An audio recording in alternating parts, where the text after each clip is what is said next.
سبيل الدموع سبيل مريح تنهد يا صاحي كي تستريح وغص الدعاء الخفي الصريح يسعك الفضاء الرحيم الفسيح. بسم اللہ الرحمن الرحیم. علم النحو کے چھٹے باب حروف عاملہ کے سبق نمبر 10 میں خوش آمدید. آج کے اس سبق کے اندر ہم اس فا کو پڑھیں گے جس کے بعد ان چھپا ہوا ہوتا ہے. چھٹا باب ہے حروف عاملہ، سبق نمبر 10 ہے فا کے بعد ان مقدرہ. لیکن گزشتہ سبق کے اندر ہم نے یہ بتایا تھا کہ 6 ایسی چیزیں ہیں جس کے بعد ان چھپا ہوا ہوتا ہے اور وہ فعل مضارع کو نصب دیتا ہے. 5 چیزیں ہم نے گزشتہ سبق کے اندر پڑھ لی تھی.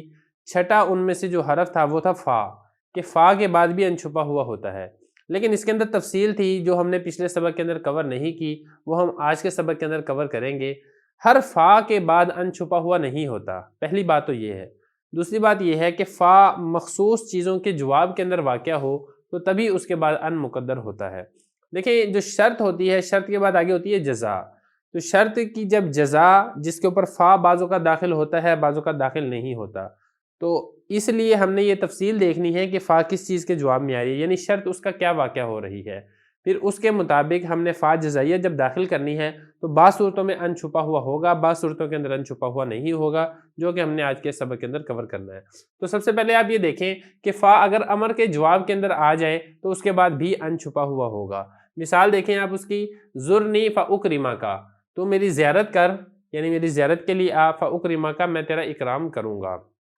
اب یہاں پر آپ دیکھیں زر یہ امر ہے، یہ امر ہے، شرط بن رہا ہے، نون وگا آئے گی، یا ضمیر اس کا مفعول ہے، اور اس کی جو جزا ہے یہ ہے فاکرما کا. جزا کے اوپر یہ فا داخل ہو رہی ہے، تو وہ فا ہے جو امر کے جواب میں آ رہی ہے. اس فا کے بعد ان چھپا ہوا ہے کیونکہ یہ ہے اکریمو ہے، واحد متکلم کا صیغہ. لیکن یہ جو اس کو اکریما پڑھا گیا ہے وہ اکریما اس لیے پڑھا گیا ہے کہ یہاں پر ان ہے پہلے، اس ان نے آ کے اکریمو کو اکریما کے ساتھ تبدیل کر دیا ہے. تو خلاصہ یہ نکلا یہاں پر ان مقدر ہے اس فا کے بعد وہ فا جو امر کے جواب میں واقع ہو رہی ہے. دوسری مثال آپ دیکھیں، نہیں، لا تشتمنی فاضربا کا، تو مجھے گالی نہ دے وگرنہ میں تجھے ماروں گا. یہاں پر آپ دیکھیں لا تشتم یہ نہیں ہے، منع کیا جا رہا ہے.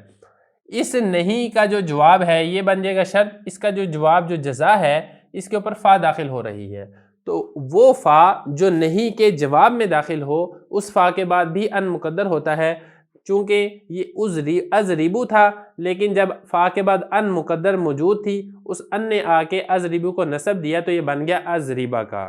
خلاصہ یہ نکلا یہاں پر ان کی وجہ سے ازریبو پر نصب آ رہا ہے، اور ان وہ ہے جو اس فا کے بعد داخل ہے، وہ فا جو نہیں کے جواب میں واقع ہو رہی ہے. تیسری مثال آپ دیکھیں، نفی.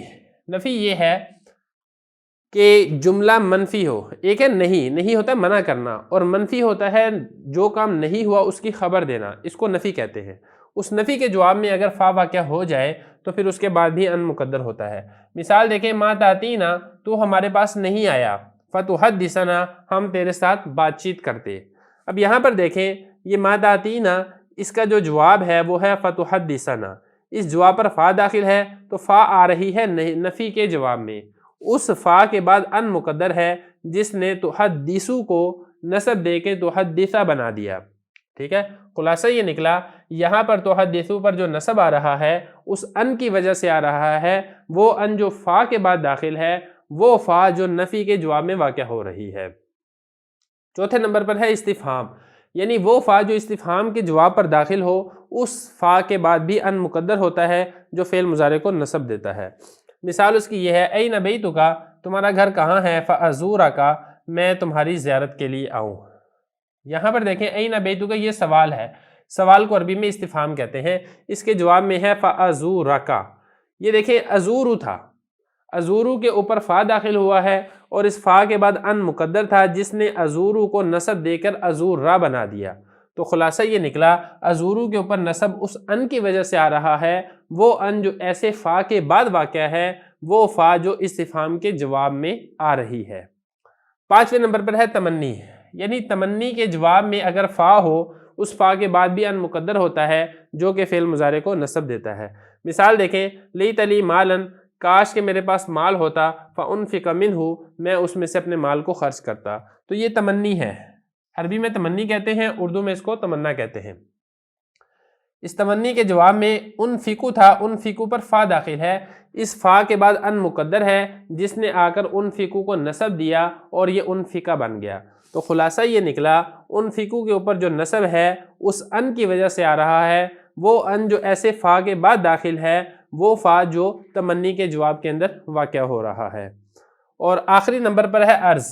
عرض کیا ہے؟ الا تقرؤ فاعطیک ساعۃ، تم پڑھتے نہیں ہو، میں تمہیں گھڑی دوں۔ تو وہ گویا کہ ایک درخواست کر رہا ہے کہ تم پڑھو، اس کے جواب میں تمہیں ایک گھڑی انعام کے طور پر دوں گا۔ تو الا تقرؤ یہ ہے عرض، درخواست، اور اس کے جواب میں آ رہا ہے فا، اس فا کے بعد ان مقدر ہے جس نے آ کر اعطی تھا اس کو نصب دے کے اعطیہ بنا دیا، اور جس کی وجہ سے یہاں پر نصب آ رہا ہے۔ خلاصہ یہ نکلا اس سارے سبق کا کہ ان کے جواب میں اگر فا آ جائے، اس فا کے بعد ان مقدر ہوتا ہے جس کی وجہ سے آگے آنے والے فعل مضارع کے اوپر نصب آتا ہے۔ اب اگلی ہم نے تمرین کے اندر اس کو ہم پریکٹیکلی کر کے بھی سمجھ لیں گے۔